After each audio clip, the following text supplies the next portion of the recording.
Historia e Selman El Farisi, një udhëtim frymëzues drejt dritës. A jeni gati të frymëzoheni nga një histori e jashtëzakonshme besimi dhe këmbënguljeje? Historia e Selman El Farisi është një dëshmi e fuqishme e kërkimit të sinqert për të vërtetën. Selman El Farisi, i lindur në një familje të pasur persiane, braktisi rehatin dhe sigurin për të ndjekur një rrugë të vështirë drejt njohjes së Zotit. Udhëtimi i tij nga zoroastrianizmi drejt krishterimit dhe më pas drejt islamit është një shembull i guximit dhe vendosmërisë. Udhëtimi i Selmanit na mëson se kërkimi i sinqert për të vërtetën, pavarësisht sfidave dhe sakrificave, është i vlerësuar nga Zoti. Ai na tregon se besimi dhe këmbëngulja janë çelësi për të gjetur dritën e vërtetë. Historia e Selmanit është një burim frymëzimi për besimtarët, studentët, historianët dhe të rinjt. Ajo na inkurajon të kërkojmë vazhdimisht njohuri, të sfidojmë bindjet tona dhe të mos heqim dorë nga kërkimi i së vërtetës. A jeni të frymëzuar nga historia e Selman El Farisi? Ndani këtë histori me të tjerët, diskutoni mësimet e saj dhe le të shërbejë si një kujtesë e fuqishme e rëndësisë së kërkimit të sinqert për të vërtetën. Abonoheni për më shumë histori frymëzuese dhe bëhuni pjesë e një komuniteti që vlerëson njohurinë dhe besimin.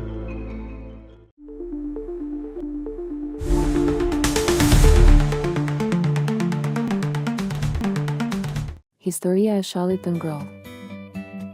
Një djalë i vogël që shiste gazeta në rrugë në dimër, dridhej nga të ftohtit.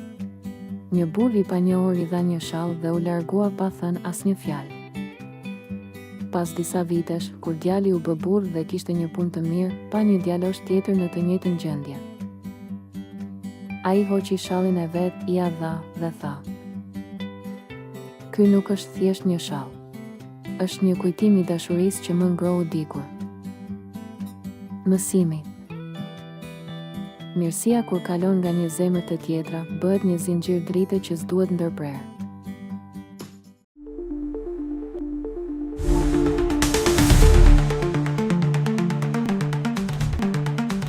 Historia e ujit që nuk u pi.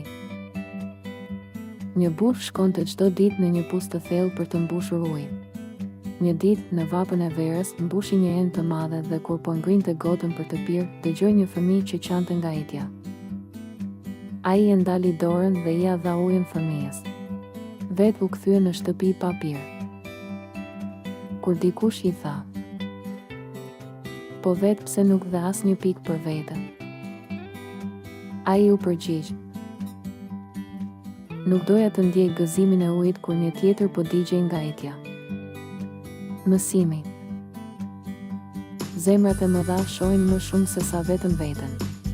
Njerëzit e vërtet janë ata që i japin të tjerëve atë që vetë e dëshirojnë më shumë.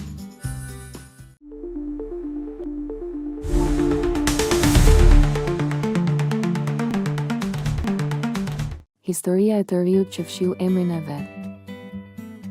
Një i ri ndihmoi në ndërtimin e një qendre për fëmijët jetim. Në fund, të gjithë vendosën emrat e tyre në një pllak nderi. Edhe ai e shkroi emrin, por natën shkoi fshehurazi dhe e fshiu. Kur shoku i tij e pyeti pse, ai tha: "Nuk dua të më kujtojnë njerëzit. Dua vetëm që Allahu ta kujtojë këtë vepër ditën që ka rëndësi." Mësimi. Veprat më të pastra janë ato që bëhen pa emër, por me zemër.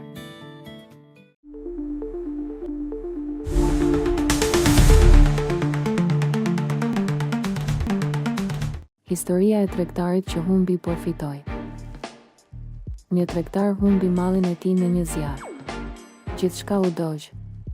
Miqt shkuan ta ngushëllonin, por ai ishte i qetë. Dikush e pyeti: "Si e kaq i qetë kur humbe gjithçka?" Ai tha: "E dija që ishte e imja vetëm përkohësisht, por besimi im është ende i paprekur dhe kjo është pasuria ime e vërtetë." Mësimi.